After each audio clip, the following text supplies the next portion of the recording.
Shalom à tous, que l'Éternel Dieu vous bénisse, que l'Éternel Dieu vous garde. Bienvenue donc à cette deuxième vidéo sur le mot riche et A. Ok. Remettons ces quelques instants à l'Éternel notre Dieu, notre Père. Amen. Merci mon Dieu, mon Père, de ta bonté, de ta fidélité chaque jour. Ta parole est la vérité. Nous te rendons grâce dans le précieux nom de Yeshua. Merci Seigneur pour tout ce que tu vas nous donner aujourd'hui. Oui Seigneur, que tu puisses nous en révéler. Oui, toute la largeur, la longueur, la hauteur, la profondeur, à la gloire de ton Saint-Nom.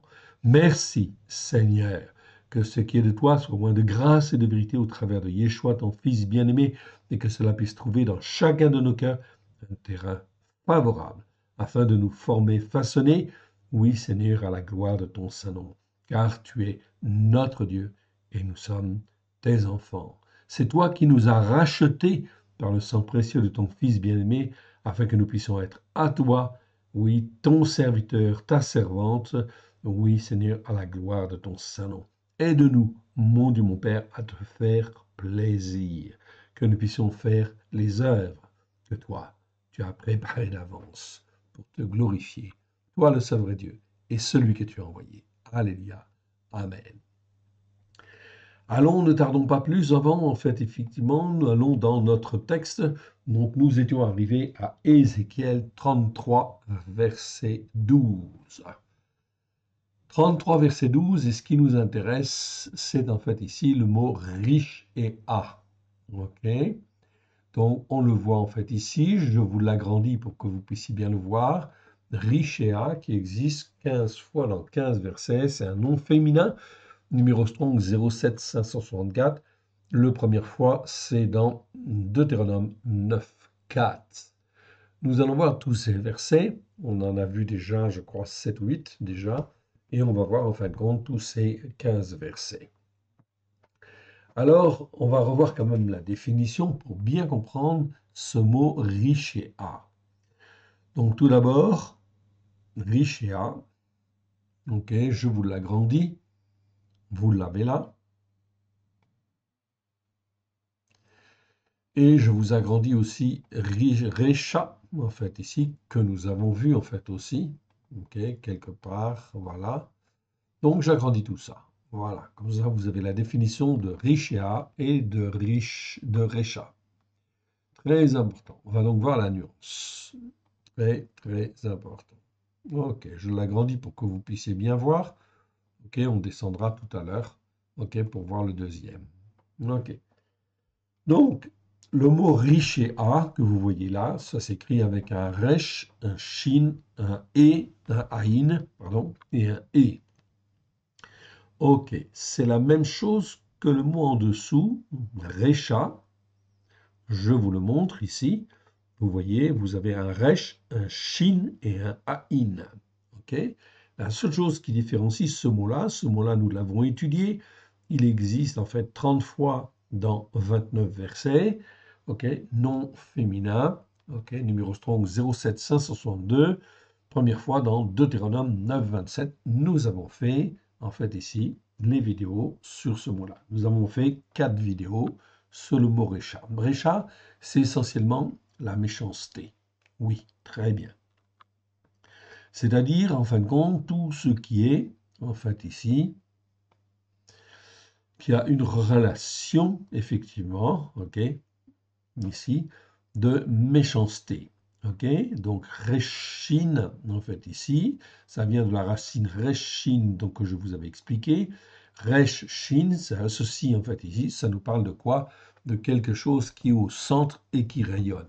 En langage plus moderne, je vous le montre en fait ici. Ok.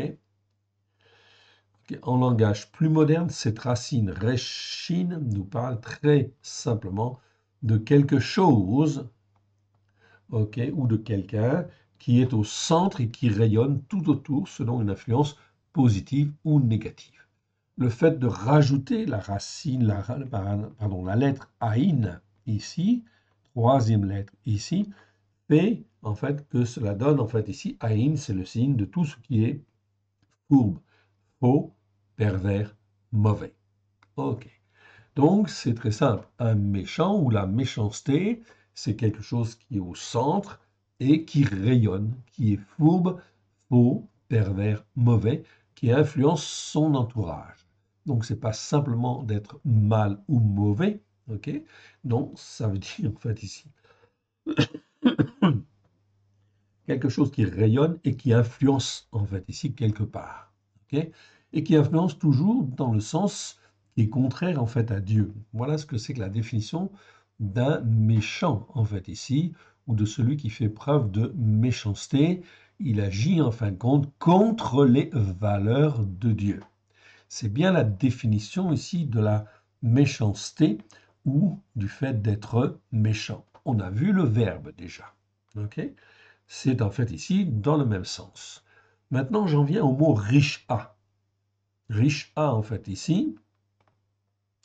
Ok, j'ai la même chose en fait ici. J'ai toujours un resh, un shin, un aïn et puis un e.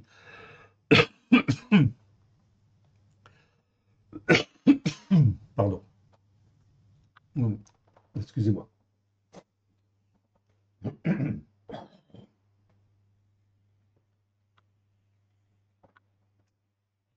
Un petit reste de mon rhume, mais ça va venir, ça devient bon. Donc, richea, ici, se termine en fait ici par un kamatz et puis un e. Ok? C'est-à-dire c'est une féminisation en fin de compte du mot, on peut dire. Mais quand ça se termine par un kamatz et un e comme cela, c'est toujours en fin de compte quelque chose d'augmenté et d'accru, comme on le dit en fait ici.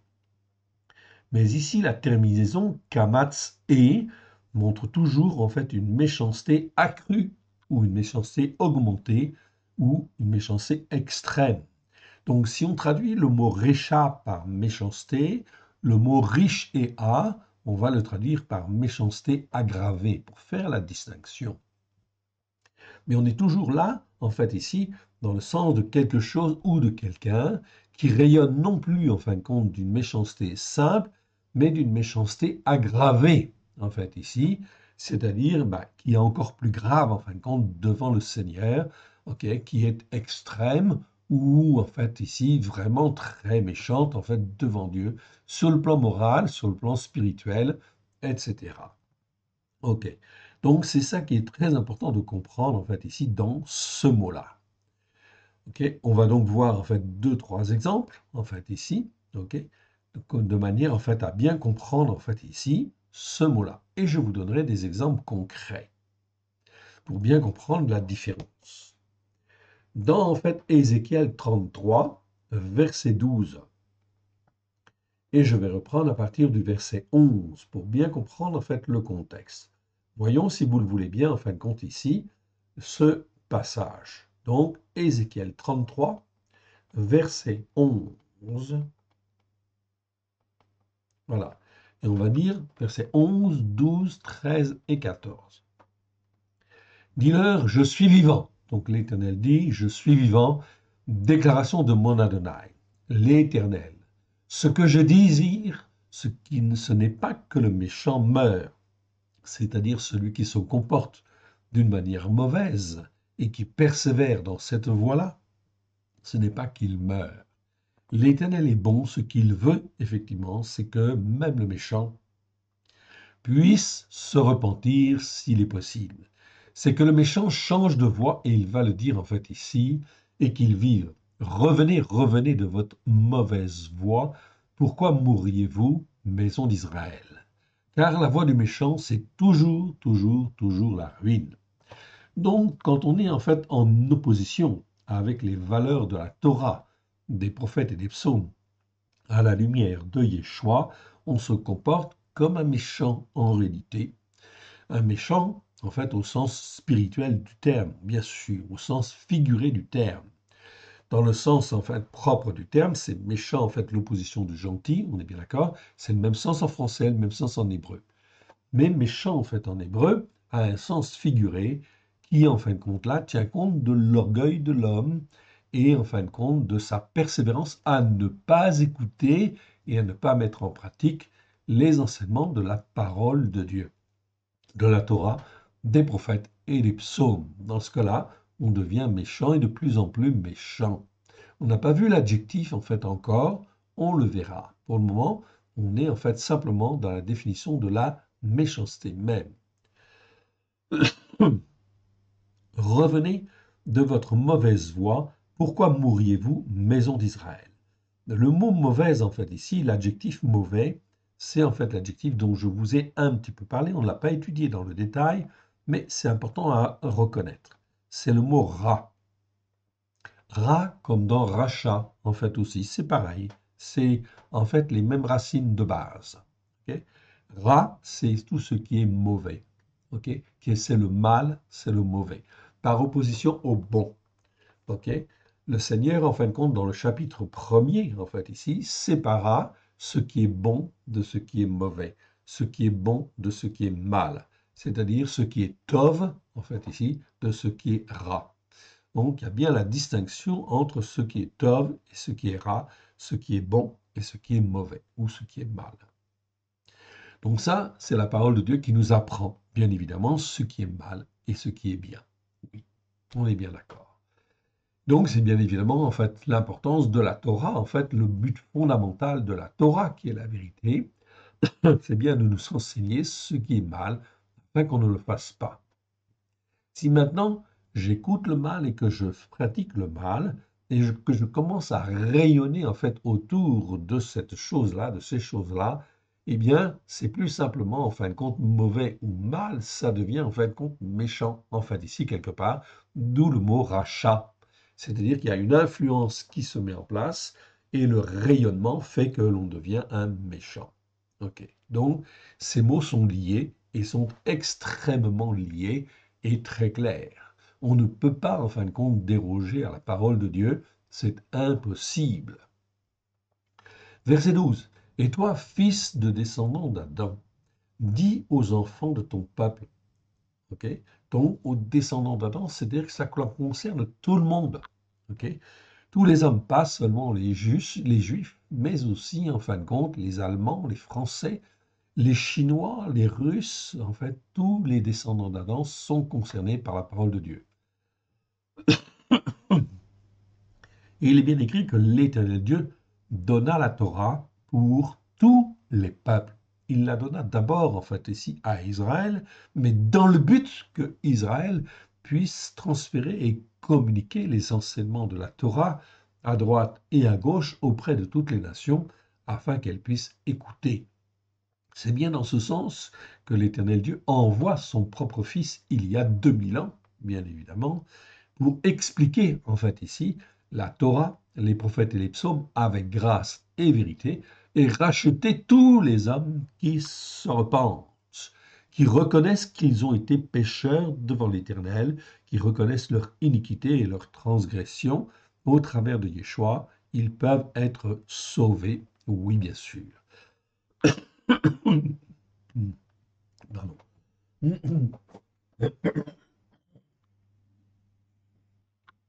Excusez-moi. Il y arriver quand même. Donc, c'est très important de bien comprendre cette dimension spirituelle. Depuis 2000 ans, donc, Yeshua est venu et l'Éternel Dieu a envoyé son Fils afin que les hommes puissent écouter et mettre en pratique comme lui le veut, avec grâce et vérité. Nous sommes en 2024, 2000 ans en fin de compte après, effectivement, est-ce que les hommes ont l'air d'écouter ou de ne pas écouter? En fait, la réponse, vous l'avez évidemment. Certains hommes, certaines femmes écoutent et mettent en pratique. Ok, c'est très bien, c'est une très bonne chose. C'est une très bonne chose, mais ce n'est pas la majorité, malheureusement. On est beaucoup dans, en fait, ici, l'iniquité empreinte d'hypocrisie et de duplicité. On le verra tout à l'heure. Revenez de votre mauvaise voie, dit l'Éternel. Pourquoi mourriez-vous, maison d'Israël? Donc là, il parle à la maison d'Israël, mais c'est exactement la même chose en fin de compte pour nous. En fait, ici, aujourd'hui, que l'on soit juif ou non juif, tous les croyants sont appelés la maison d'Israël, tout simplement. Car en fait, Israël de Dieu, c'est l'Israël spirituel, c'est l'Israël, en fin de compte, qui est racheté, en fin de compte, par Dieu, juif ou non juif, au travers du sang de l'agneau. Ceux-là sont appelés en fait contre Israël. C'est l'Israël spirituel de Dieu. Et toi, fils de descendant d'Adam, dis aux enfants de ton peuple, la justice par la foi du juste ne le sauvera pas au jour de sa transgression. Aïe, aïe, aïe. Qu'est-ce que ça veut dire? La justice par la foi, c'est quoi? C'est la justice que l'on obtient par le sacrifice de Yeshua. Okay? Je suis pécheur, j'ai commis des péchés, des transgressions, des iniquités, mais si je crois en Jésus, je donne mon cœur et ma vie à Jésus, à Yeshua plutôt, c'est mieux de dire. Eh bien, en fait, le sang de l'agneau me lave, me purifie et me justifie par la foi. Ok, ça c'est la justice par la foi. Donc, elle est acquise dès le départ, dès que je donne mon cœur et ma vie à Yeshua et que je demande pardon en fait à Dieu pour mes comportements, mes péchés, mes transgressions, mes iniquités. Eh bien, en fin de compte, je suis racheté par le sang de l'agneau et je bénéficie de la grâce de Dieu, de la justice par la foi. C'est le mot de Tzedaka. Très important, ce mot, on a fait les vidéos là-dessus. Vous pouvez le retrouver sur notre chaîne YouTube. Okay, je ne reviens pas en fin de compte dessus.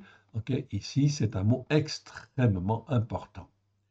Donc, la justice par la foi du juste, c'est-à-dire de celui qui est rendu juste, quand je donne mon cœur et ma vie à Yeshua, l'Éternel Dieu me voit comme un juste à cause du sang de l'agneau.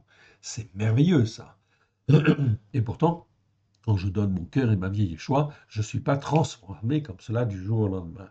Mais il faut que en fait, ici, que je comprenne que je dois être éduqué, formé, façonné, etc., recalé, en fait, etc., de manière à être vraiment juste devant Dieu le plus possible, en fait, ici, c'est-à-dire que je me sanctifie.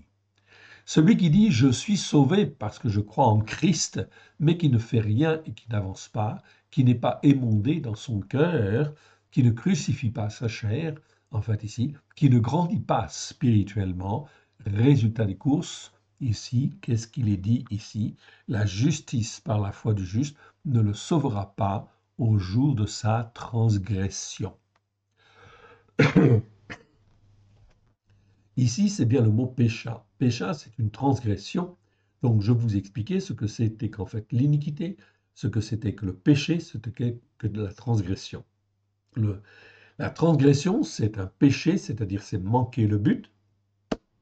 Quand Dieu dit, je prends un exemple, vous vous doutez de l'exemple que je vais prendre, par exemple, faire le Shabbat.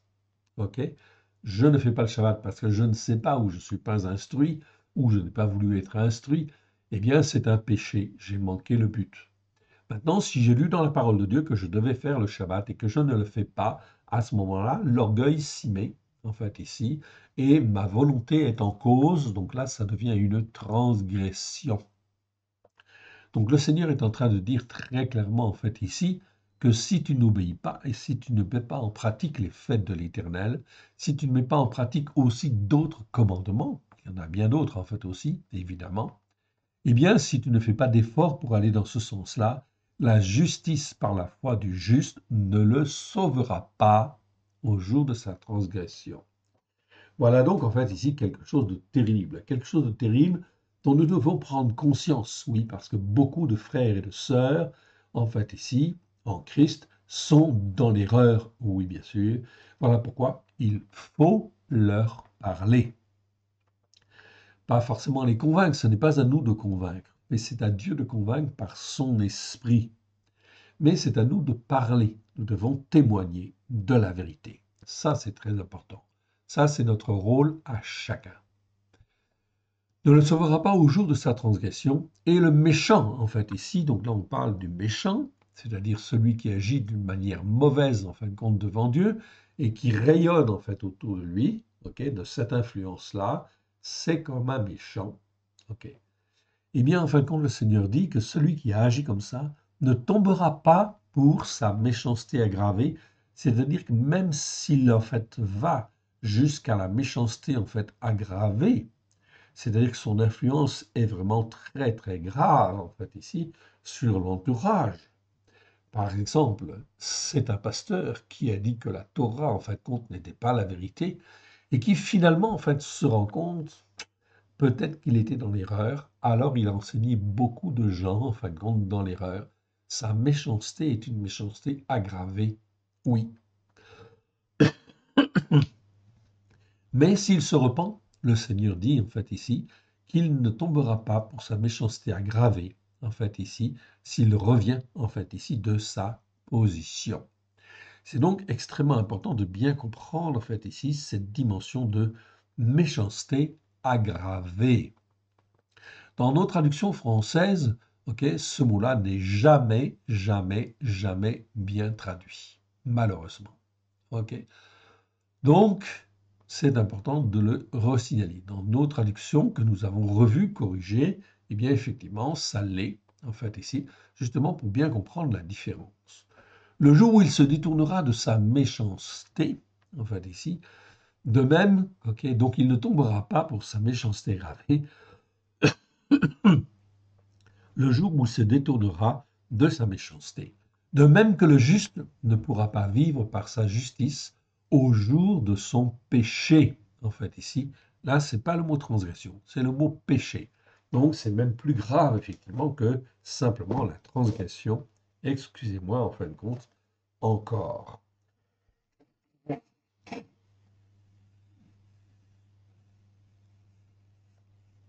Amen. Donc, ne pourra pas vivre par la justice au jour de son péché. Lorsque je dis au juste qu'il vivra, s'il se confie dans sa justice par la foi et commet l'iniquité empreinte d'hypocrisie et de duplicité. Ah, là, on est dans l'Avel. Avel, c'est un mot que nous avons effectivement et déjà étudié. Je vous le rappelle, je le souligne en fait encore, ce mot Avel existe 20 fois dans 18 versets. Malheureusement, dans nos Bibles, il est aussi traduit par iniquité, comme le mot avon. Avon, c'est l'iniquité. Avel, c'est l'iniquité empreinte d'hypocrisie et de duplicité. Quand est-ce qu'on est dans l'iniquité empreinte d'hypocrisie et de duplicité? Eh bien, quand je dis je suis chrétien, mais que je fais Noël, ou que je fais en fin de compte ici, en fait, le dimanche, que je ne fais pas le Shabbat, alors qu'est-ce qui se passe? Eh bien, je suis dans l'iniquité empreinte d'hypocrisie. Je suis un hypocrite dans ce cas-là. Et je suis double, car je dis que je suis chrétien, mais en réalité, je n'écoute pas la parole de Dieu, la Torah, pour la mettre en pratique. On est dans la duplicité, en fait, là. On fait autre chose. On adopte d'autres doctrines. On adopte en fait ici la théologie du remplacement de Rome, instituée par l'empereur romain Constantin, comme le font toutes les églises, malheureusement, catholiques, protestantes, ceci, protestantes, cela, évangéliques, ceci, évangéliques, cela, peu importe leur dénomination, elles sont toutes dans l'iniquité empreinte d'hypocrisie et de duplicité. Plus cela perdure dans le temps, eh bien, cette iniquité Avel va se transformer en iniquité remplie d'hypocrisie et de duplicité. Et là, c'est un autre mot, c'est Avla. Avla ou Avlata. On l'a vu en fin de compte, on a vu ces mots-là.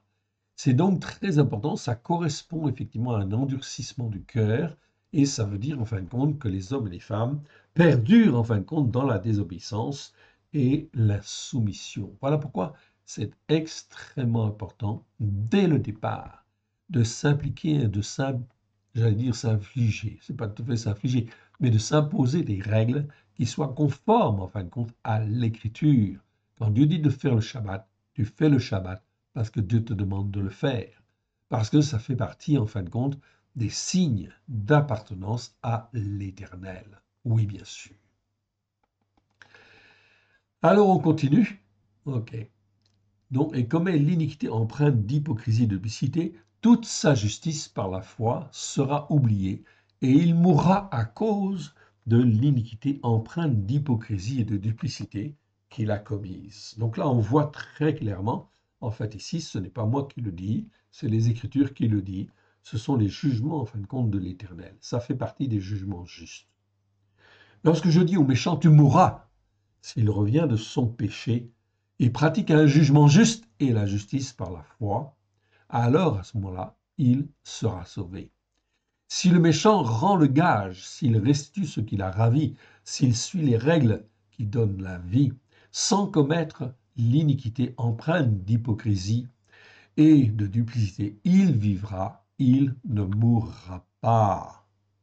C'est donc vraiment très clair ici. Tous les péchés qu'il a commis seront oubliés. Sa pratique, s'il pratique le jugement juste et la justice par la foi, il vivra. On a donc en fin de compte bien examiné aussi les mots jugement en fait ici. Nous avons fait en fin de compte ici, bien sûr, des vidéos sur le mot jugement ou le jugement juste. Ce mot-là existe 421 fois dans 406 versets.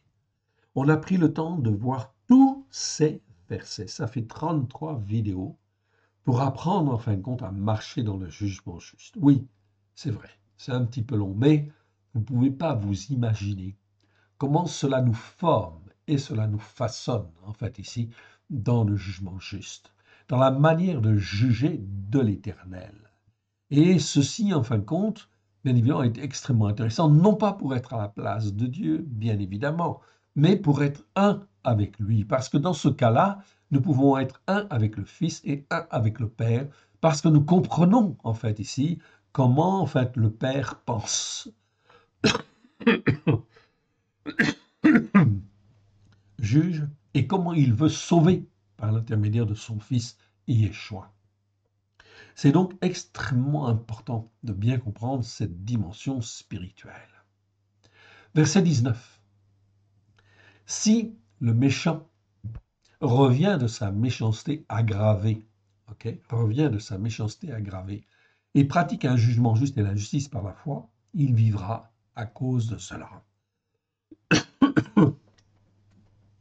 Vous dites, la voix de mon Adonai n'est pas droite, je vous jugerai, chaque homme selon ses voies, maison d'Israël. Donc, on ne peut pas dire que Dieu est injuste, non, tous les jugements de Dieu sont justes. Et ce n'est pas parce qu'on ne les comprend pas bien, en fin de compte, que les jugements de Dieu ne sont pas justes. Tous les jugements de Dieu sont justes et sont parfaitement justes. C'est donc extrêmement important de bien comprendre cette dimension de méchanceté, en fait, aggravée. Ok ? Je vais vous donner un autre exemple de méchanceté aggravée. Très, très important.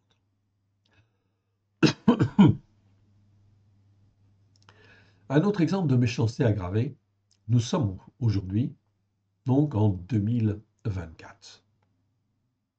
Ok ? Il y a en fait en France le vote des élections, en fait ici, européennes.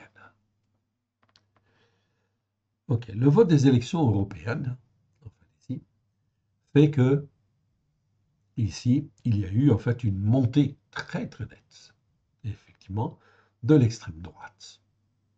Mon frère, ma soeur, qu'est-ce que cela veut dire? Eh bien, c'est extrêmement important. Je vous parle en fait ici de la différence entre la méchanceté et effectivement la méchanceté aggravée. Donc la méchanceté en fait ici, c'est ne pas écouter et ne pas mettre en pratique la parole de Dieu et persévérer dans ce sens. Tous les croyants en fait ici doivent effectivement se comporter en regard de la parole de Dieu. Mais pas seulement les croyants. Tous les hommes en fait ici, tous les chefs d'État doivent se comporter aussi et ont des comptes à rendre. Oui, vous avez bien entendu, des comptes à rendre. Des comptes à rendre en fait à qui? À l'Éternel Dieu, notre Père, le Dieu d'Israël, le Dieu d'Abraham, le Dieu d'Isaac, le Dieu de Jacob, le Dieu de David, le Dieu de Moshe, le Dieu de Yeshua. Oui, notre Père céleste. Ce qui veut dire quoi? C'est que ce Dieu-là, c'est à Elohim, c'est le seul Dieu unique et vrai. C'est le Dieu de la terre et c'est le Dieu des cieux. C'est lui qui a créé la terre et c'est lui qui a créé les cieux et tout ce qui a vie sur la terre. Cela veut dire que la terre lui appartient, et oui. Et donc, si l'Éternel Dieu, dans sa bonté au travers des siècles, a octroyé, en fin de compte, ici, tel territoire ou tel autre territoire, ou a permis que telle nation puisse avoir tel territoire ou tel autre territoire, c'est bien parce que l'Éternel Dieu l'a permis. Je n'ai pas dit qu'il l'avait voulu systématiquement. Non. Mais, en fait, ici, c'est l'Éternel. Il ne se passe rien sur la terre sans que l'Éternel Dieu le voie. Et tout le monde aura à rendre des comptes. Même, en fait, ici, les chefs d'État. Oui, bien sûr. Or, qu'est-ce que nous constatons? Nous constatons que depuis le 7 octobre, en fait, où il y a eu cet acte de terrorisme, en fait, en Israël, où le Hamas, en fait, ici, est intervenu d'une manière extrêmement violente. Et le mot Hamas, on a fait les vidéos, justement, là-dessus. Eh bien, en fait, c'est l'expression de la méchanceté même, en fait, ici, de la violence, en fait, ici, du terrorisme, de tout ce qui est abject, ok, tout ce qui est mauvais au sens plus extrême possible, etc., ok, est exprimé en fin de compte dans le mot Hamas. Et en fin de compte, Israël combat le Hamas parce que l'Éternel Dieu est en train de montrer justement la nécessité de combattre ce mal, de combattre en fait ici tout ce qui est lié à la violence de type terrorisme, de type en fait Hamas, tout simplement. C'est une, en fait, ici, c'est une nécessité. Or, les nations, face en fait à ce qui s'est passé, doivent prendre position, je l'ai dit, en fait, et je le répète. En fait, les nations devaient soutenir, en fait, Israël, oui, bien sûr, dans son combat. Et donc, l'Éternel Dieu voit. Il laisse les nations faire. Est-ce qu'elles soutiennent? Est-ce qu'elles ne soutiennent pas? Est-ce qu'elles prennent parti? Elles ne prennent pas parti? Est-ce que finalement, elles deviennent pro-palestiniennes? Ce qui veut dire pro-Hamas en réalité. Est-ce qu'on soutient en fin de compte, en fait ici, les Palestiniens qui sont pour la plupart, en fait ici, des hommes et des femmes qui soutiennent le Hamas? Il n'y a que Israël qui peut vraiment juger et faire la part des choses, parce qu'il est sur le terrain. Alors, intervenir en fait ici, comme le font les nations, ce n'est pas bien. Non, c'est un comportement de méchant. Ce sont des comportements mauvais, en fait, ici. Et cela s'accumule. Oui, bien sûr. Et cela s'accumule, bien sûr, quand, en fait, on voit que les agriculteurs réclament, les telles corporations réclament, et puis on leur donne peu, on leur donne des miettes. Mais finalement, on va donner 800 millions, en fait, d'euros, etc. Ou on va donner, enfin, aux Palestiniens, ou aux autorités palestiniennes. On va soutenir en fait l'Ukraine, etc., dans un combat contre l'URSS. C'est un combat, en fin de compte, qui est extrêmement grave, mais qui, en fin de compte, dans lequel nous n'avons pas à être impliqués comme, en fait, nous le sommes aujourd'hui, malheureusement. Et donc, en fait, ici, le choix du président, ce n'est pas d'aider les Français, c'est d'aider, en fin de compte, tout ce qui sert sa politique internationale. Alors, qu'est-ce que vous avez vu? Peu importe, il fait ce qu'il veut, bien évidemment. Il est le président. Mais qu'est-ce que l'on constate au travers de ces élections? 40% en fin de compte des électeurs ont en fait voté l'extrême droite. C'est vraiment en fin de compte un vote de désapprobation. Cela veut dire que notre président, en fin de compte, là, a été beaucoup trop loin dans son comportement. Son comportement de méchanceté est, en fait, ici, à mon sens, je le ressens en fait comme cela.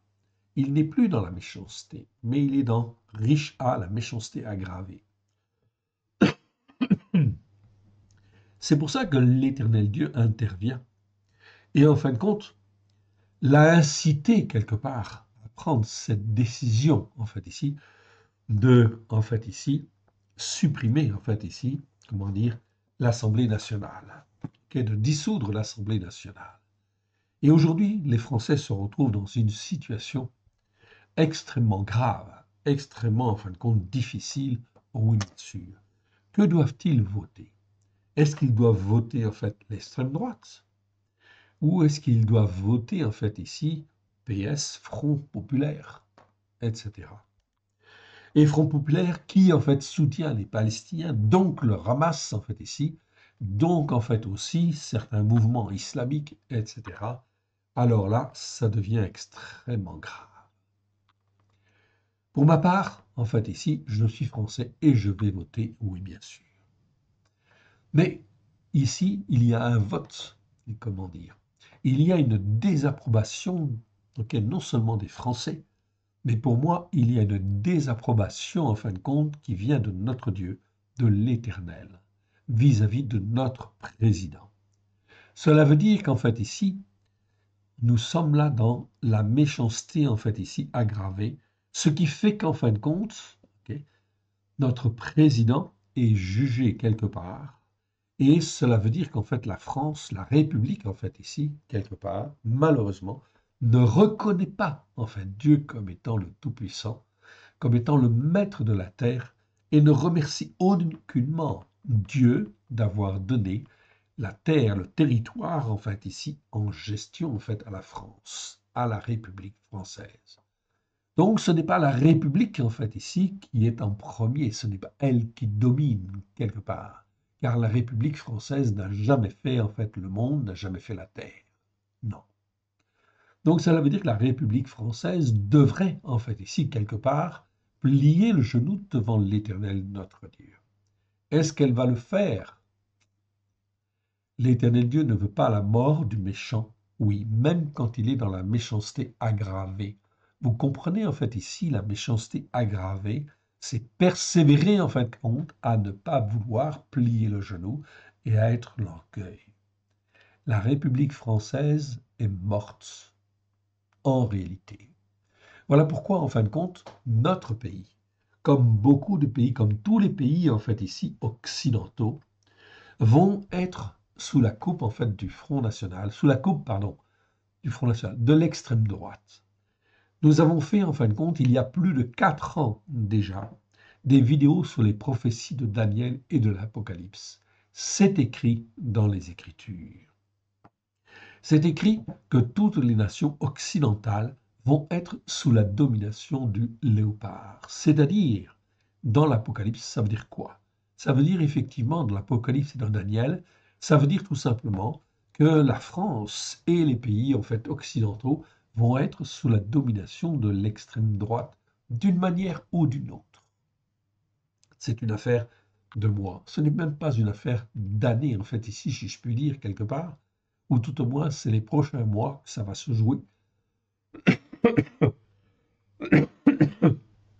Et la glissade vers l'extrême droite s'en va, bien sûr, vers les prophéties. Étape par étape, en fait, tout simplement, à cause de la méchanceté aggravée, en fait, ici, des peuples occidentaux qui croient pouvoir, par leur puissance, par leur pouvoir, en fait, ici, par leur richesse, qui croient pouvoir, en fait, ici, dominer le monde, faire des alliances, en ne s'occupant pas de Dieu, évidemment, en négligeant le Tout-Puissant. Que croyez-vous qu'il va se passer? L'Écriture est très claire, elle le dit en fait ici. Il y aura un royaume mondial, oui, dans lequel 10 rois vont dominer. 10 nations qui sont des nations totalitaires, qui sont des nations, en fait ici, d'extrême droite, qui dominent, ou des dominateurs. Eh bien, en fin de compte, ces nations vont s'associer. Il y en aura 10. Et là, 3 rois vont tomber. Et en fin de compte, à la place de ces 3 rois, un roi va venir. Pardon. Et ce roi est appelé l'Antichrist. En grec, Paulos, en fait, ici, il l'appelle l'Anomos. Anomos. Nomos, en grec, ça veut dire la loi, ça veut dire la Torah. Anomos, ça veut dire sans Torah. Eh bien, en fait, c'est le jugement, il est là. Vous l'avez, en fait, sous les yeux. En fait, ici, c'est une réalité. C'est une réalité spirituelle, et c'est plus qu'une réalité spirituelle, c'est une réalité que nous allons vivre. Que nous allons vivre, en fin de compte, ok, voilà pourquoi, dans ce qui arrive, l'Éternel Dieu attend de nous une seule chose, c'est que nous puissions témoigner de sa Torah, dire que la Torah est la vérité. Alors, bien sûr, en fait, ici, ce roi qui va venir, c'est l'anomos, c'est-à-dire, c'est le sans Torah. C'est en fait, selon les Écritures, ce que Dieu dit, en fait, ici, en fait, très clairement. C'est prophétique, évidemment, mais c'est prophétique, comment dire, c'est du palpable, c'est du concret, c'est du... Il n'y a rien à changer. C'est effectivement comme ça que ça va se passer. Donc, l'Antéchrist, en fait, ici, qui est l'anomos, anomos, ça veut dire sans Torah, en réalité, l'Éternel Dieu est en train de dire au travers de ses prophéties, vous n'avez pas voulu de ma Torah, alors je vais mettre pour chef sur vous, en fait, ici, un homme qui sera l'Antéchrist, qui sera un sans Torah. Puisque ne vous avez pas voulu de ma Torah, vous aurez un chef qui sera sans Torah et qui sera l'Antichrist, qui ira même à Jérusalem profaner le temple. Donc le temple va être reconstruit, oui bien sûr. Donc évidemment, si le temple va être reconstruit, ça va créer énormément de tensions avec les pays arabes, oui bien sûr. Ok, parce que l'esplanade en fait ici, du dôme du rocher, en fait ici, aujourd'hui ça s'appelle le dôme du rocher, oui, mais c'est l'emplacement du temple, c'est là où était le temple de Salomon. Alors, ça va poser des tensions énormes, énormes en fait ici, dans les temps qui viennent.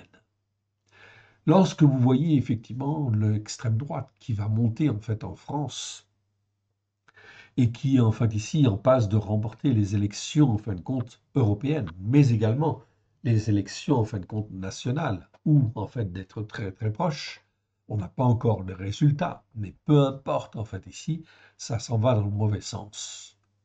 Les oppositions, en fin de compte, ici, les conflits vont venir, et je vous ai parlé, en fin de compte, de conflits, de tensions, autant sur le plan politique que sur le plan, en fait, ici, commercial, que sur le plan, en fin de compte, social, en fait, ici, à tous les niveaux, effectivement, il y aura des tensions et des guerres.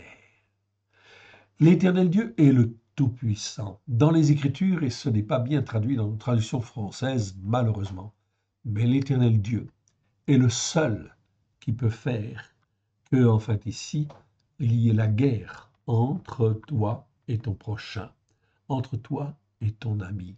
Oui. Eh bien, effectivement, les Écritures le disent. Donc, l'Éternel Dieu est le Tout-Puissant. C'est lui qui gère les choses et il fait les choses à sa manière, comme il le veut. La seule chose, c'est que nous devons, en fait, ici, rester, en fait, ici, humbles et simples par rapport à tout ce qui se passe. Alors voter, oui, je vais voter. En fait aussi, bien évidemment, pour remplir mon devoir d'électeur, oui, bien sûr. Mais quand je serai en fait en train de voter, je voterai en fait ici pour un parti en fait ici qui est le mien. Et ce parti-là, il s'appelle la Torah et la vérité. Alors quand je vais prendre en fait mes bulletins, j'en prendrai peut-être plusieurs, oui, mais dans l'urne en fait ici, dans en fait ici l'isoloir, je ne mettrai en fait ici que le bulletin de mon Dieu, de mon Père, dans la petite enveloppe. Et je prendrai cette enveloppe et je dirai, mon Dieu, mon Père, que ta volonté se fasse. Aucun des partis qui se présentent ne défend en fin de compte ta parole avec vérité. Aucun, en fin de compte, de ces hommes n'a de solution par rapport, en fait, aux problèmes qui se présentent. Mais toi, tu as la réponse. En toi, je place toute ma confiance. Tu es mon Dieu, tu es mon Père, c'est toi qui m'as racheté pour que la Torah soit la vérité dans nos cœurs et dans nos vies. Tu veux, Seigneur, tu me laisses la vie, tu m'as donné la vie. Tu m'as, en fin de compte, tu as permis que je sois opéré. Tu m'as rétabli en fin de compte dans ma vie, car si je n'avais eu en fait cette opération, effectivement, fin octobre, début novembre, eh bien, avec 4 pontages coronariens, je ne serais plus en vie aujourd'hui. Mais Seigneur, tu as voulu que ma vie se prolonge afin de pouvoir témoigner de ta vérité. Alors, Seigneur, je veux témoigner de ta vérité. Ta Torah est la vérité, et je la ferai connaître à qui veut entendre, à la gloire de ton saint nom. Parle, Seigneur, ton serviteur, ta servante, écoute. Mon frère, ma sœur, c'est en fait ici l'occasion de témoigner en fait à l'Éternel de notre fidélité et de notre engagement à le servir dans les temps qui viennent. Car en fait ici, cela va devenir difficile, très, très, très difficile. Continuons, si vous le voulez bien, en fin de compte, ici, quelques versets sur le mot méchanceté aggravée. Donc, on est à un niveau de méchanceté aggravée, en fait ici, extrêmement forte, en fait ici, ce qui fait que l'Éternel Dieu, en fait ici, est en train de, en fait ici, faire bouger les choses pour que le règne, en fait ici, des licornes se mette en place, c'est-à-dire des 10 pays autoritaires qui, en fin de compte, se mettront en place. Qu'on les appelle extrême droite ou autoritaires ou dictateurs, peu importe, ils vont se mettre en place. On lit effectivement dans le Zacharie 5, okay, et on va lire. Je levai de nouveau les yeux, je regardais, et voici, il y avait un rouleau qui volait. Il me dit, que vois-tu? Je répondis, je vois un rouleau qui vole. Il a 20 coudées, en fait, de longueur, 10 coudées de largeur. Et il me dit, c'est la malédiction divine qui se répand sur tout le pays. Eh bien, vous voyez, c'est exactement ça qui se passe. C'est la malédiction divine qui se répand sur la France, sur l'Europe, sur le monde entier, car selon elle, tout voleur sera chassé d'ici, et selon elle, tout parjure sera chassé d'ici. Je la répands en déclaration de l'Éternel des armées, afin qu'elle entre dans la maison du voleur, de celui qui jure faussement en mon nom, afin qu'elle y établisse sa demeure et qu'elle la consume avec le bois et la pierre. L'ange qui parlait avec moi s'avança et me dit, lève les yeux et regarde ce qui sort là. Je répondis, qu'est-ce? Et il dit, c'est la mesure qui sort.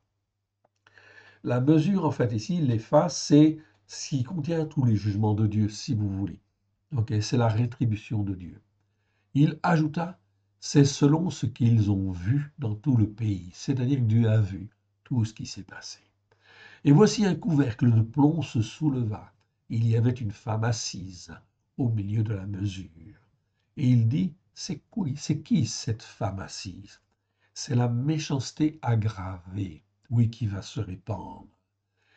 Il la repoussa dans les phas, en fait, ici, et jeta sur son ouverture le couvercle de plomb, afin qu'elle ne sorte pas maintenant, en fait, ici. Je levai les yeux, je regardai, et voici 2 femmes parurent, l'esprit soufflé dans leurs ailes. Elles avaient des ailes, donc c'est les femmes spirituelles qui ont des ailes.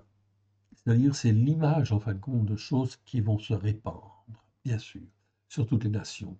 Comme celle de la cigogne. Elles enlèvent la mesure, enlevèrent la mesure entre la terre et le ciel. Je dis à l'ange qui parlait avec moi, où emporte-t-elle la mesure? Elle me répondit, elles vont lui bâtir une maison dans le pays de Shinéar, et quand elle sera prête, il sera déposé là dans son lieu, en fait, ici. Donc, ici, qu'est-ce que ça veut dire exactement, précisément? On parle de méchanceté aggravée qui va se répandre, en fait, inévitablement, et qui va retourner, en fait, ici, après, en fait, quand on aura accompli, en fait, ici, la volonté de l'Éternel Dieu, notre Père. Donc, vous voyez que cette méchanceté aggravée va se répandre d'une manière assez grave, très, très, très, très grave.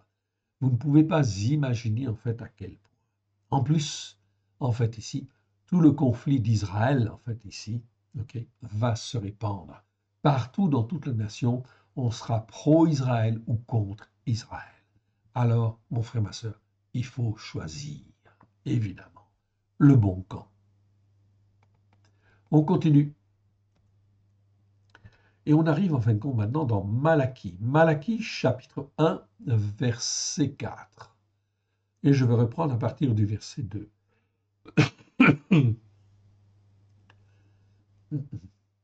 Excusez-moi, je suis encore un petit peu touché, okay? Mais ça va venir. Je vous ai aimé, en fait, ici, déclaration de l'Éternel. Et vous dites, en quoi nous as-tu aimés? Esav n'est-il pas frère de Jacob? Dit l'Éternel. Cependant, j'ai aimé Jacob. J'ai eu de la haine pour Esav. J'ai fait de ces montagnes une solitude, j'ai livré son héritage au chacal du désert. Si Édom dit, nous sommes détruits, nous relèverons les ruines, ainsi parle l'Éternel des armées, qu'ils bâtissent, je renverserai, et on les appellera pays de la méchanceté aggravée. Pays contre lequel l'Éternel est irrité pour toujours. Qu'est-ce que vous voyez là? Vous voyez en fait Ésaü et vous voyez Jacob. Jacob, en fin de compte, était aimé de Dieu. Il n'était pas parfait tout le long, non. Ok, Israël n'est pas parfait, non. Mais en fait, Dieu aime Israël. Et donc là, c'est extrêmement important car même le frère, en fait, Ésav, en fait, ici, eh bien, l'Éternel a de la haine pour lui parce qu'il n'écoute pas et il ne met pas en pratique. Il ne plie pas, il est toujours dans l'orgueil. Il fait ce qu'il veut, comme il veut. Alors, en fin de compte, l'Éternel va le frapper, oui, va le détruire. Et en fin de compte, Édom, même s'il est détruit, il dit, nous relèverons, en fait, relèverons les ruines. Okay. L'orgueil est là, parce qu'ils sont endurcis, en fin de compte, dans leur cœur, ils ne veulent pas entendre. Mon frère, ma soeur, vous allez voir des hommes et vous allez voir des nations qui seront comme cela. On nous détruit, eh bien, peu importe, on va reconstruire. Ainsi parle l'Éternel des armées.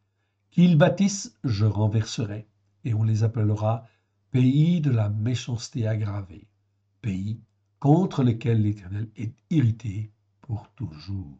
Voilà ce qui va se passer en fin de compte dans les temps qui viennent. Donc, la nation, les hommes et les femmes qui ne plient pas le genou devant l'Éternel, eh bien, en fin de compte, seront entraînés en fait ici par la méchanceté aggravée, et effectivement, cette méchanceté aggravée qui entraîne forcément, inévitablement, la ruine, en fait ici, inévitable. D'où l'intérêt, disons, de ce mot-là, et d'apprendre en fait à discerner, oui, bien sûr. Ok. On arrive dans Malachie chapitre 3. Malachie chapitre 3, et je suis au verset 15. Maintenant, nous estimons heureux les orgueilleux. Eh oui. Donc là, on parle des orgueilleux. Vous voyez, il y a toujours une relation avec l'orgueil. Maintenant, donc nous sommes dans Malachie chapitre 3, verset 15. Ok. Maintenant, nous estimons heureux les orgueilleux. Ok. Ou, dans certaines versions, les arrogants ou les hautains. Ok. Mais c'est plutôt, en fin de compte, Zedzedim, c'est plutôt les orgueilleux là. Okay. Oui, ceux qui agissent selon la méchanceté aggravée prospèrent. Oui, ils tentent l'Éternel et ils échappent. Dans l'apparence des choses, oui, cela paraît comme cela, comme on peut le voir en fait aujourd'hui, en fait ici, ou que certaines personnes peuvent le voir, les orgueilleux en fin de compte ici sont en fait comme s'ils étaient heureux, etc. Mais non, en fait ici, l'Éternel veille. Ok. Ils prospèrent, mais en réalité, c'est pour leur ruine, en fait, ici. Oui, ils tentent Elohim et ils échappent. Alors ceux qui craignent l'Éternel se parlèrent, chaque homme à son prochain, pas l'un à l'autre. L'expression l'un à l'autre ici est extrêmement important, en fait, en hébreu. Dans nos Bibles françaises, c'est souvent traduit l'un à l'autre. Mais cette expression, en fin de compte, littéralement, en fait, en hébreu, c'est chaque homme avec son prochain. Ou même dans certains versets, en fait, ici, c'est chaque homme contre son prochain. C'est-à-dire que l'Éternel Dieu sonde tous les cœurs, sonde toutes les âmes. Et en fait, il regarde comment ils sont et il les fait grandir.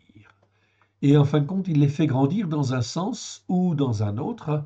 Et en fin de compte, l'Éternel Dieu est le seul qui est capable, en fait, ici, de mettre, entre guillemets, la zizanie ou l'opposition, entre un homme et son prochain. Oui. C'est une puissance qu'aucun homme n'a sur la terre et qu'aucun chef d'État n'a sur la terre, ni aucun parti, oui, bien sûr. Donc, lorsque le Front National s'associe, alors qu'ils sont de pensées en fait très diverses et très variées en fait ici, ils s'associent pour combattre en fait le RN. Vous voyez en fait là, en fait, ce n'est qu'une mascarade politique dans lequel, bien sûr, nous n'avons pas à en rentrer, oui, bien sûr, car à la première occasion en laquelle chacun de ces hommes s'opposera, en fin de compte, aux autres d'une manière violente. Ok, ici quelque part. Violence spirituelle, violence morale ou même violence physique. Donc, bien sûr, effectivement, cela ne va pas arranger les choses. Alors ceux qui craignent l'Éternel se parlèrent, chaque homme à son prochain. L'Éternel fut attentif et écouta. Et un livre du souvenir fut écrit devant lui pour ceux qui craignent l'Éternel et qui honorent son nom. Donc tout est là. Et tout concerne en fait ici chacun de nous, en fin de compte, dans nos cœurs. Est-ce que nous honorons l'Éternel et est-ce que nous le craignons? Si nous le craignons, nous n'avons absolument pas à avoir peur de ce qui va venir, oui bien sûr, ok, parce que l'Éternel Dieu le permet dans le but de secouer les uns, secouer les autres, et en fin de compte ici, ce que l'Éternel Dieu, c'est qu'il ne veut même pas la mort, en fin de compte, du méchant, même de celui qui se comporte dans la méchanceté aggravée. Et il veut se servir de nous, de toi mon frère, de toi ma sœur, afin de quoi? De témoigner en fin de compte que la Torah est la vérité. C'est tout. Et cela commence bien sûr par faire le Shabbat, ça commence par faire les fêtes de l'Éternel, ça commence en fin de compte par dire la Torah est la vérité. Alors si elle est la vérité, je l'écoute et je la mets en pratique avec grâce et vérité. Même si je ne comprends pas tout, je commence et je fais pour en fin de compte être serviteur de l'Éternel. Dans tout ce qui arrive, il n'y a en fait ici que la Torah qui est la vérité.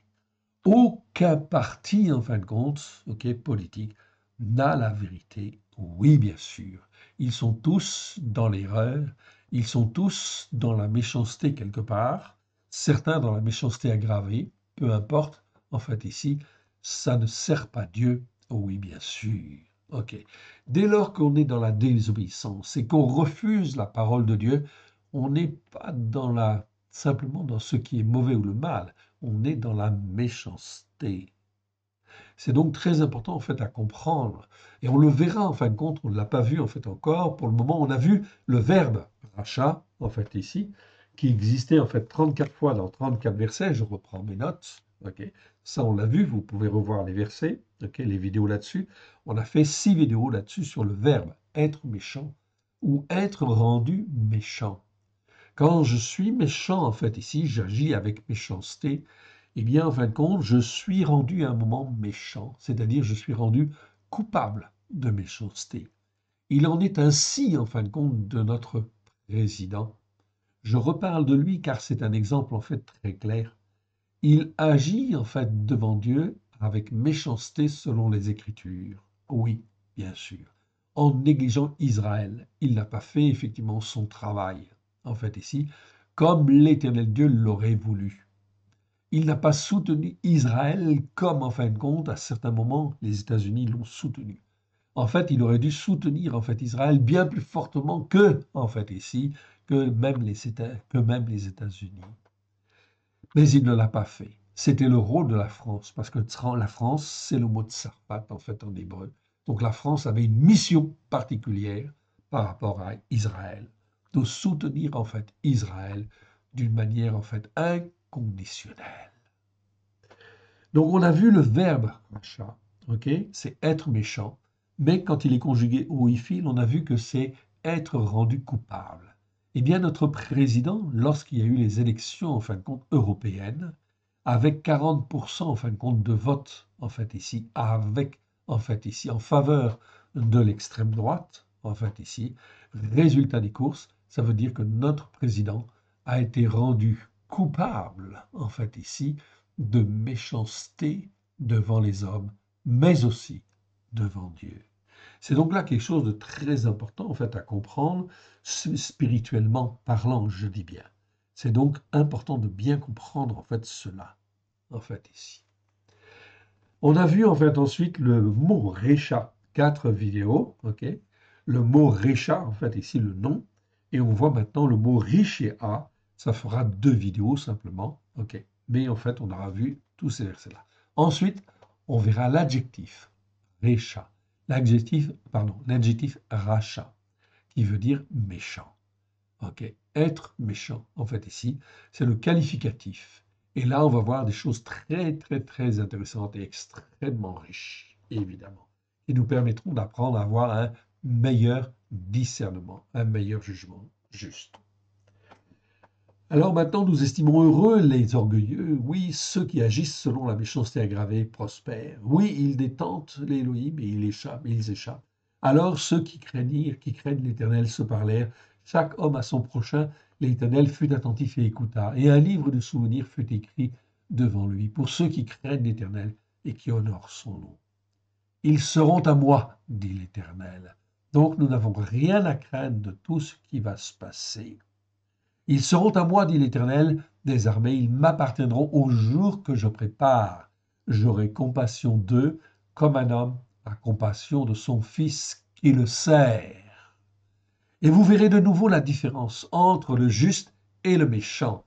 Là, on arrive justement, c'est ce que j'étais en train de vous dire en fait ici. Nous n'avons pas vu en fait ici cet adjectif rachat qui existe en fin de compte 263 fois dans 249 versets.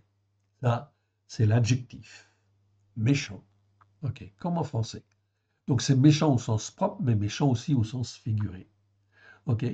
Donc on va voir en fin de compte ici ces versets-là, et on les fera tous, oui bien sûr, car c'est extrêmement important. Et comme vous le voyez en fait ici, on oppose toujours en fin de compte dans les Écritures, en fait ici, le juste et le méchant. Ici, le juste, c'est le mot tzaddik, 206 fois dans 197 versets. C'est aussi un adjectif. Et vous verrez de nouveau la différence entre le juste et le méchant. Donc, le Seigneur fait les circonstances ici, afin que tous ceux qui lui appartiennent, qui sont attachés à lui, qui sont considérés comme des justes, qui ont été rachetés par le sang de l'agneau, qui ont appris en fin de compte à juger en fait ici d'un meilleur jugement, en fait d'un jugement juste, et bien en fin de compte tout cela en fait ici, tous ces justes là en fait ici vont être élevés, protégés, gardés, afin que l'on voit la différence entre le juste et le méchant, afin que les hommes et les femmes puissent se repentir, que tous ceux qui se comportent en fait comme des méchants puissent revenir à l'Éternel, se repentir. Voilà pourquoi, mon frère, ma sœur, nous n'avons rien à craindre de tout ce qui arrive, oui bien sûr, mais nous n'avons qu'une seule chose à dire, en fait au Seigneur, que ta volonté se fasse. Me voici, Seigneur, pour faire ta volonté, là où tu le veux et comme tu le veux. Amen. Je vous encourage donc à aller de l'avant, dans ces événements qui viennent et ne pas avoir peur du tout, en fait ici, des torrents de Bélial, ou des torrents de la méchanceté. Surtout pas, car l'Éternel dit en fait qu'il va nous garder.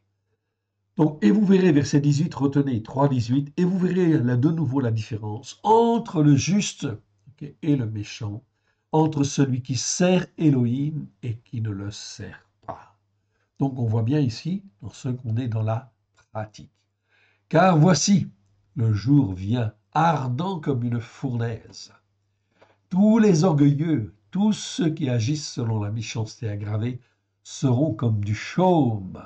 Le jour qui vient les embrasera, dit l'Éternel des armées, il ne leur laissera ni racine ni rameau. C'est donc important de bien comprendre en fait cela. Tous ceux qui agissent selon la méchanceté aggravée seront comme du chaume au jour qui vient. Le jour qui vient les embrasera. Donc, on va vivre en fait aussi ces périodes-là, oui bien sûr, avant la venue de l'Antéchrist, oui bien sûr. On verra l'Antéchrist, mais il n'y a pas d'enlèvement avant que l'Antéchrist ne vienne. Donc, n'écoutez pas ces faux prophètes qui vous disent que, en fait, avant que les situations s'aggravent, eh bien, effectivement, nous serons enlevés. Non. Nous voyons en fait ici que l'Éternel Dieu a besoin du juste, en fait, ici, de faire briller le juste, en fait, devant le méchant, afin de t'en sauver le plus possible.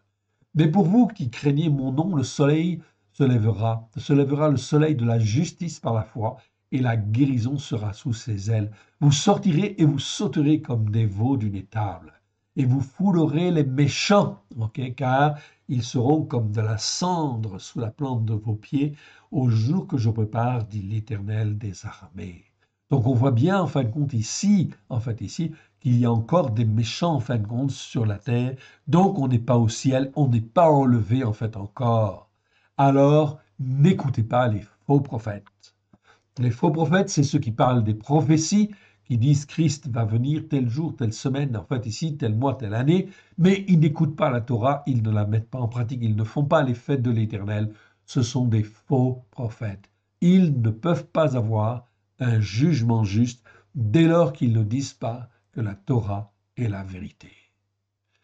Vous foulerez les méchants, car ils seront comme de la cendre sous la plante de vos pieds au jour que je prépare d'Éternel. Souvenez-vous de la Torah de Moshe. Regardez en fait ici. Souvenez-vous de la Torah de Moshe, mon serviteur, auquel j'ai prescrit à Horeb pour tout Israël des lois et des jugements justes. Ce ne sont pas des ordonnances ici. C'est mal traduit en fin de compte dans la seconde et dans beaucoup de traductions françaises. On dit ordonnance, non, mais jugement juste. L'Éternel veut que l'on apprenne en fin de compte à juger d'une manière juste afin de mieux comprendre les temps et les circonstances. Donc les circonstances qui viennent, on ne peut les appréhender et les comprendre que si on est dans un jugement juste, oui bien sûr. Voici, je vous enverrai Élia, en fait, Élia, le prophète avant que le jour de l'Éternel n'arrive. C'est bien sûr Jean le Baptiste, oui bien sûr. Ce jour grand et redoutable, il ramènera le cœur des pères à leurs enfants et le cœur des enfants à leurs pères, de peur que je ne vienne frapper le pays d'interdit. L'Éternel Dieu n'a pas frappé d'interdit encore, nos pays, non, en fait ici. Mais depuis que Jean-Baptiste est venu, il s'est quand même déroulé 2000 ans déjà. Okay. Donc ça veut dire que la prophétie de l'accomplissement, en fait ici, du jour de l'Éternel, n'est pas accomplie encore, mais elle est à venir. Mais elle sera terrible. D'où la différence très importante entre le juste et le méchant, que l'on verra dans les prochaines vidéos. Oui, bien sûr. On continue, en fait, ici. OK. Et on arrive, en fait, ici, dans, en fait, ici, Malachie, chapitre, comment dire, chapitre, non, pardon, on est dans Proverbe 11, verset 5. OK. Proverbe 11, verset 5. La justice par la foi de l'homme intègre aplanit sa voie, mais le méchant tombe par la gravité de sa méchanceté. Oui, ok. Donc là, c'est vraiment très très clair. Donc on a retraduit en fait ici ces versets. Donc c'est amélioré, oui bien sûr, ok, dans le sens. La justice par la foi des hommes droits les délivre, mais les perfides sont pris par leur malice.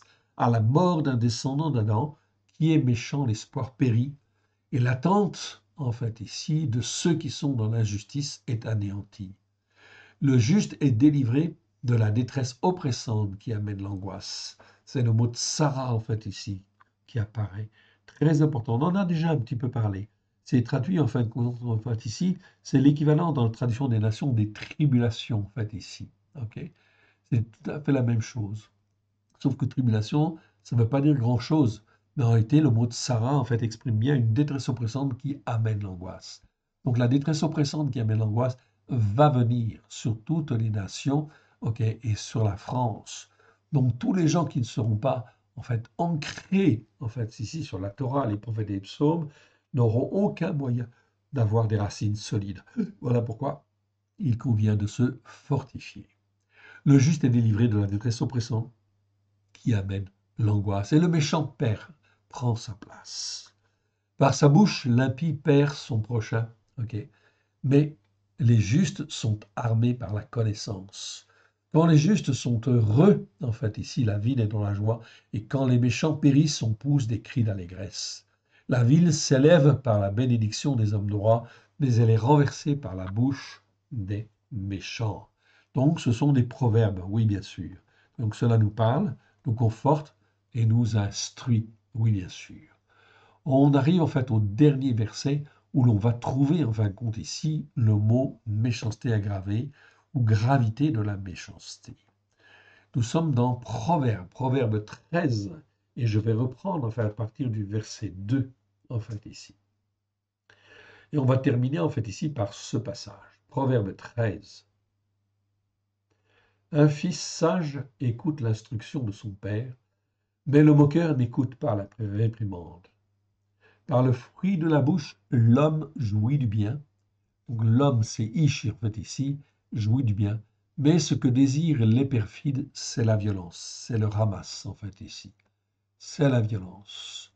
Donc perfide, vous avez beaucoup de perfides en fait ici, qui en fait ici ne cherchent qu'une seule chose, c'est à faire que la violence en fait éclate en fait ici d'une manière ou d'une autre. Tout cela sont des perfides. Celui qui veille sur sa bouche garde son âme, celui qui ouvre de grandes lèvres court à sa perte. L'âme du paresseux a des désirs qu'il ne peut satisfaire, mais l'âme des hommes diligents sera rassasiée. Le juste hait les paroles mensongères, le méchant se rend odieux et se couvre de honte. La justice par la foi garde celui dont la voie est intègre, mais la gravité de la méchanceté cause la ruine du pécheur. C'est donc vraiment, en fin de compte, très clair. Quand on retraduit quelques mots, en fait, aussi comme ça, la compréhension, en fin de compte, se fait bien meilleure. On a donc terminé le mot riche à, en fait, ici. Donc, ici, je vais donc, en fait, ici,